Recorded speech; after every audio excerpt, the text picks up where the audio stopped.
Welcome to the channel. Thanks a lot for joining me. I wanted to make this video because I've been reading stuff online and hearing people talk about Ollie's had money. You know, United spend a lot of money. United spend a lot of money. People like Paul Merson and other pundits. And I wanted to explain something that's really important in understanding what Glazer ownership of Manchester United actually means. Everybody knows that it was a controversial leveraged buyout of Manchester United, but the key point here is to understand the different economic models that are at play. Because people think that all capitalists, all rich people are the same, they're rapacious, they act in the same way. However, it's a little bit more complicated than that. Now, if you cast your mind back to the 1970s, you'll see that you had Thatcherism and you had Reaganomics. And this was basically now known as neoliberal economics. And actually, that style of economics is a more extractive, leveraged, aggressive type of capitalism. And that differs from the type of capitalism that is currently being used in, say, China or in the Middle East by certain countries like in Saudi, like in Qatar, where you have a more investment-led style of capitalism. And I know this is obviously a football channel and it sounds like a bit of a deep conversation, but these two differences between the extractive style of capitalism and the investment style of capitalism really explain the type of owner and the type of investor that you're dealing with. So if you look at Moshiri at Everton, he's invested heavily into Everton. He's not taken a penny. He's invested £500 million into the playing squad. They're going to build a new stadium at Bramley-Moore Dock. It's going to be amazing. He's going to take the club up to another level. So he's an investment-led capitalist. He has vast amounts of wealth and he's investing it in the club. If you look at the takeover of Burnley, or in this case, Manchester United, those capitalists, the Glazers and the American model, is an extractive neoliberal type of capitalism. And it's a capitalism, as I say, that uses leverage and it uses the asset of the company, the assets that the company have to actually service debt. So the best example I can give in terms of what happened to Manchester United is Manchester United was a debt-free company. Okay, no debt.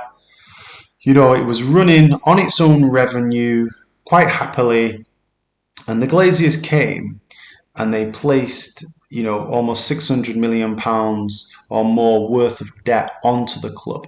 Now, the best analogy I can give you is if you go to buy a house and you need a mortgage to buy that house, you take the mortgage out, that's a debt. But most of the time, when you take debt out as a company or an individual, you get an asset in return. So you take the debt on this side of your balance sheet and you get an asset on this side. And the asset services the debt and over time should grow and outgrow the actual debt. What happened to Manchester United was that Manchester United got the debt without any asset. So that's like you buying a house with a mortgage, but actually not getting the house, just having the debt, just having the mortgage. And this is the difference between the extractive style of capitalism that the Glazers are famous for, and Donald Trump and other debt-fueled billionaires, and the type of capitalism that the Saudis will bring to Newcastle, or the Emiratis are brought to Man City or Paris Saint-Germain owners. So this is a real issue that means that Manchester United as an organisation not only can't compete, it's also got their hands tied. Now, in the past sort of 15, 16 years under Glazer ownership, the debt that United have incurred has cost over £1 billion to service. That's interest payments, some repayments, and you've also got Glazer dividends as well inside of there. You have to understand how the Glazers think. They see things in monetary terms. So if United finish first or fourth, the difference is not very big. But if they finish fifth, the difference is big because they don't have the Champions League revenue. So the Glazers see everything in terms of revenue. Also, there's some footage of one of the Glazers speaking in Saudi Arabia. He was speaking about the Man United youth system, saying, "Oh yeah, we bring youth players through." You know what? The Glazers are interested in having players that don't cost any money. That's why they're interested in the youth system. They don't care about Sir Matt Busby's legacy. They don't care about the babes. They don't care about what Sir Alex did with the class of '92. They look at it as a financial thing. They think, can we get an asset like a Rashford, who's probably worth 100 million quid for nothing? Can we get a Greenwood that might be worth, 80 million pounds in a few seasons for zero? So that's how they see it. Every decision they take at Manchester United is a cash flow decision. Look at the stadium, for example. The stadium, although it's big and it's the theatre of dreams and all that thing, it's not impressive. If you go to a match at Old Trafford, the seats are really cramped and the stadium's in disrepair. It's in dilapidation. Now, why haven't they upgraded the stadium, built a new stadium? Because from their perspective, they look at the stadium and think, we've got a 78,000 seater stadium now. If we build 100,000 seaters, we'll get revenue for another 25,000 tickets per game if it's full. That'll cost us probably £2 billion to get that extra revenue. No, let's not do that. So unlike the capitalists that are focused on investment and trying to grow the asset, they look at things in a cash flow basis, and they will not do anything which is against their financial interest. And their financial interest and the interest of Manchester United being a world-class football club and a football club that is elite, has elite players, an elite team, has elite facilities, contradicts. And the real sad thing about it is that if United were debt free, the revenue that United generate would easily enable United to be a team which is elite, to upgrade everything. Because if you look, every season, on average, United has spent about £54 million on debt repayment each season. The Glazers at the moment are taking around £15 million in dividends. Obviously, other shareholders, United are listed on the New York Stock Exchange, are taking dividends out of the club, which is part of the share ownership. But the point is that money has an opportunity cost. When you pay interest on a debt that's not actually giving you an asset, it's got an opportunity cost. That money can't be spent on facilities or the youth team or scouting or buying star players. And this is why extractive capitalists like the Glazers destroy assets. They cannibalize assets. And I'll give you one analogy. Imagine a dairy farmer, when the price of milk goes to zero. What's the dairy farmer going to do? The dairy farmer, at the same time, the price of beef has jumped up 20 times. What's the dairy farmer going to do? The dairy farmer, under the Glazer model, is going to chop the cow up and sell the meat. And that's exactly how the Glazers feel about things. And that's exactly how they think. And actually, there is a little bit of a kind of a feeling among Man United fans, oh, it's all right, United will never fail, United will be okay. But actually, the level of debt that United have to their turnover is relatively high.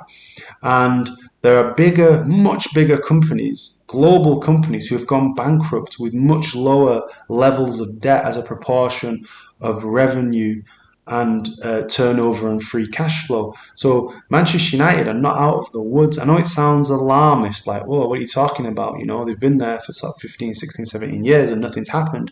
What do you mean? What I'm saying is that United are still in a perilous financial situation. And unless pundits and fans understand what Glazer ownership means to the first team and to United's chances of success, they won't understand what impact this has.